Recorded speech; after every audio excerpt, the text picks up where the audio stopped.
આપણાથી વ્યવહાર હાલે, પણ આ આજ્ઞા પડતી નથી ઘણાથી. તો આપણે કાલે જોયું, પેલા હળવદના બ્રાહ્મણોને મહારાજે લખીને આપ્યો તો કાગળ, કે ભૂલી ગયા મહારાજ, કઈ યાદ ન રહ્યું. મહારાજ કે અમે તમને કહ્યું તું, કેમ ન માન્યા? તો ભૂલી ગયા. મોટા ભાગની આપણી મુશ્કેલી એવી છે કે ભગવાનની કે કોઈ મોટા પુરુષની આજ્ઞા, વચન, વાત આપણે વિસરાઈ જાય છે. બહુ મોટો પ્રોબ્લેમ છે આ. ભૂલી જઈએ છીએ ને, એને લઈને બહુ નુકસાની જાય છે, બહુ ખોટ ખાઈએ છીએ. કોઈ મોટા પુરુષે દયા કરીને કાંઈ વચન કહ્યું હોય એને આપણે ભૂલવું નહીં. ભગવાને કાંઈ આપણને આજ્ઞા કરી હોય તો એને યાદ રાખવી. અને એટલા માટે તો શ્રીજી મહારાજે શિક્ષાપત્રીમાં એવું લખી નાખ્યું કે અમારા આશ્રિતે રોજ શિક્ષાપત્રીનો પાઠ કરવો. અડધો પોણો કલાક થાય એવરી ડે. આ પાઠ કરવામાં આપણે જીવનનો પોણો કલાક આપવાનો, આ બાપાની આજ્ઞા. શું કામ?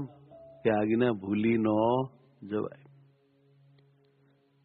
ને મહારાજ તો ક્યારેક એવું કહેતા હતા કે અમને ભૂલી જાવ તો ચાલશે, અમારી આજ્ઞાને ભૂલતા નહીં. એવું કહેતા કે અમને ભૂલી જાવ તો ખેર, સુખ નહીં આવે તમને, પણ દુઃખમાં નહીં પડો.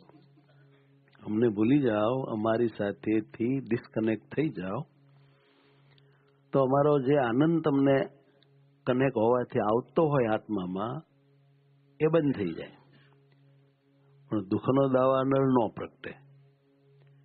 પણ અમારી આજ્ઞા જો ભૂલી જાઓ અને તમે કાંઈક ન કરવાનું કરી નાખો, તો જિંદગીમાં ક્યારેક બહુ મોટું દુઃખ આવી પડે. નાક કાન કપાઈ જાય, આબરૂ વહી જાય, જિંદગી ભરનું કાળું કપાળે કલંક લાગી જાય. જે કાંઈ રાજીપો રેડ્યા હોય એના ઉપર પાણી ભરી જાય અને બહુ મોટી મુશ્કેલી થઈ જાય વાલા. એટલે મહારાજ કહેતા હતા કે અમારી આજ્ઞા ન ભૂલી જતા વાલા. ભૂલી જવાય ક્યારેક ક્યારેક. પછી યાદ આવે કે લે, આમ કીધું તું, આમ લખેલું છે, આ નહોતું કરવાનું, મારું હાવ ભૂલાઈ ગયું. પણ હવે પછી શું કામનું બોલે? આપણે ગાડી લઈને જતા હોઈએ, આગળ મોટી કાળમુખી લારી આવે અને આપણે સાલું સાઈડમાં લેવાનું ભૂલી જઈએ, કાં તો બ્રેક મારવાનું ભૂલી જઈએ, તો ગરી જાય ને એમાં મોત થઈ જાય ભાઈ. અને જો એ તો દેહનું મોત થાય, પણ પરમાત્માની આજ્ઞા ભૂલી જઈએ ને તો આત્માનું મોત થાય, અર્થાત મોક્ષ બગડી જાય. માટે મહારાજની નાની મોટી આજ્ઞાઓને યાદ રાખવાની આદત પાડવી. આજ્ઞાઓ હંમેશા યાદ કરી જવી. અને શિક્ષાપત્રી વાંચીએ ને ત્યારે આમ ઉભા રહેતા રહેતા વાંચીએ, સમજ્યા? આમ ઉભા રહેતા જાય. હા મહારાજ, હા મહારાજ. આમ મહારાજ જયારે વાતો કરતા હોય ને, મહારાજ આપણને કહેતા હોય ને, એમ શિક્ષાપત્રી વાંચવાની. બેઠા હોય જાણે ત્યાં સાક્ષાત આપણે એને આમ એકાંતમાં મુલાકાત થઈ હોય એમ શિક્ષાપત્રીનો સમાગમ કરવો. શિક્ષાપત્રી ભગવાન છે. રોજ આપણે સવારે શિક્ષાપત્રી રૂપી ભગવાનનો સમાગમ કરીએ છીએ. પણ ભગવાન કહેતા હોય ને આપણે બહુ ધ્યાન ન હોય, હાલી ઉતાવળ બહુ હોય. સવારે જટકથામાં પૂગવું હોય, ટાઈટની ઊંઘ આવી હોય, મોડું જગાઈ ગયું હોય, એટલે મહારાજ કંઈક કહેવા જાય તો પતાવો ને લઈને જવું છે. પછી ગડબડ ગોટો ને પ્રભુ મોટો ને પાના ઉપર પાનું ને બે ચાર શ્લોક વાંચી નાખે ને ઊંચું મેલ્યું, વાંચીને મૂકીને પૂજા પૂરી કરીને પછી ઉભો થાય ને તો આપણે પૂછી, તમે આ શિક્ષાપત્રી શું વાંચ્યું? તો કે સારું કંઈક વાંચ્યું તું. એ રૂમ ની બહાર ન નીકળ્યા હોય ને ત્યાં હું વાંચ્યું તું એ ભૂલી જાય છે. હવે આમાં આજ્ઞા ન ભૂલી જાય એવું બને કેમ? મારે નથી લાગતું થોડુંક આપણે શિક્ષાપત્રીને શાંતિથી વાંચીને આમ દિલમાં ઉતારીને યાદ રાખવાની ટેવ પાડવી પડે ને વાલા? બોલો. આજ અમારે 28મો શ્લોક આવ્યો, 29મો આવ્યો. સમજાણું? શ્રીદૈવ અને રસમાં અતિ લોલુપ થકા વર્તતા એવા જે માણસ એનો સંગ ન કરવો. કૃષ્ણને કૃષ્ણના અવતારનું જે ખંડન કરતા હોય યુક્તિએ કરીને એવું શાસ્ત્ર નો વાંચવું. આવી બધી વાતો એવી પણ યાદ રહેવી પડે. કેવા ભગવાન દયાળુ છે. ક્યાં થૂકવું, ક્યાં બાથરૂમ જવું, ક્યાં સંડાસ જવું એ શીખવાડ્યું. જોયું? નદીના આરા, જૂનું દેવાલય, આવા તેવા સ્થાનકે શૌચાદી ન કરવું, ત્યાં થૂકવું નહીં, આવું શીખવાડ્યું. કોણ શીખવાડે? અને જે વૈદ્યના આચરણને જાણતા ન હોઈએ એવા વૈદ્ય આપેલું ઔષધ ખાવું નહીં સાહેબ. બહુ મુશ્કેલી થઈ જાય.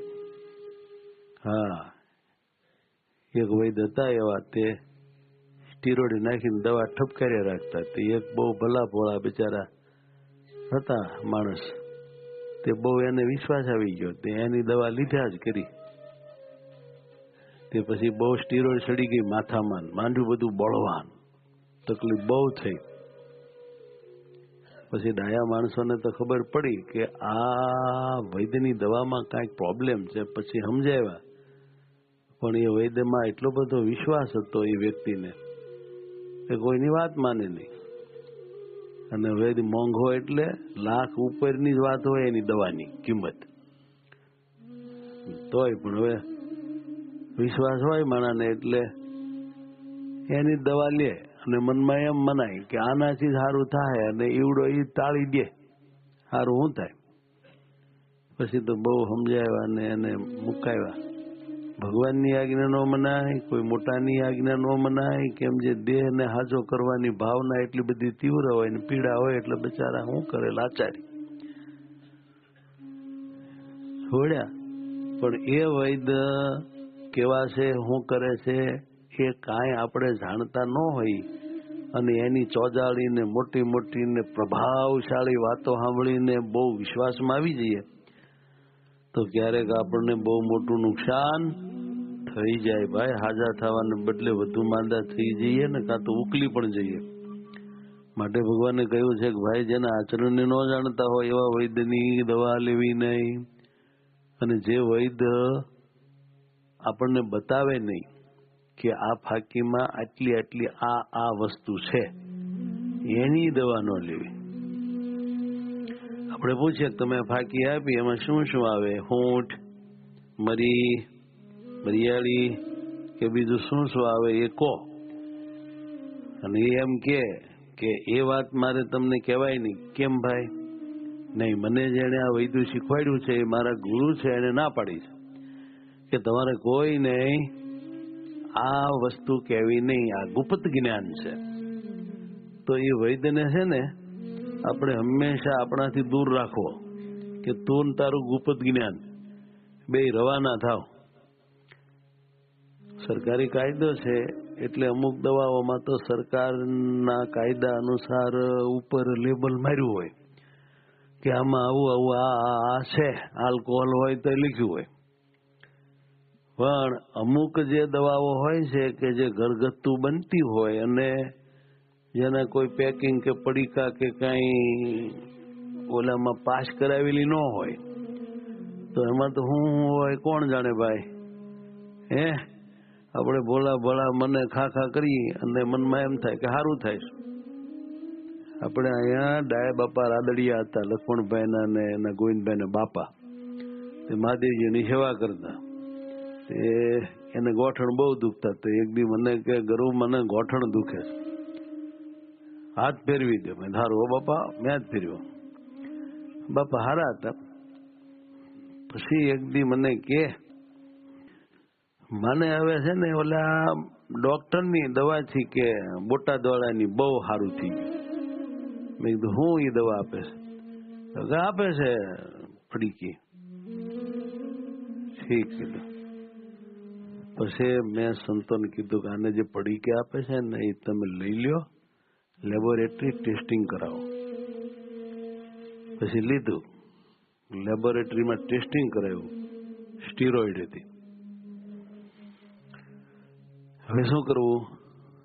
આ વૃદ્ધ માણસ બીજી વાત સમજે નહીં, એને ખબર પડે નહીં કે આમાં સ્ટીરોઇડ છે.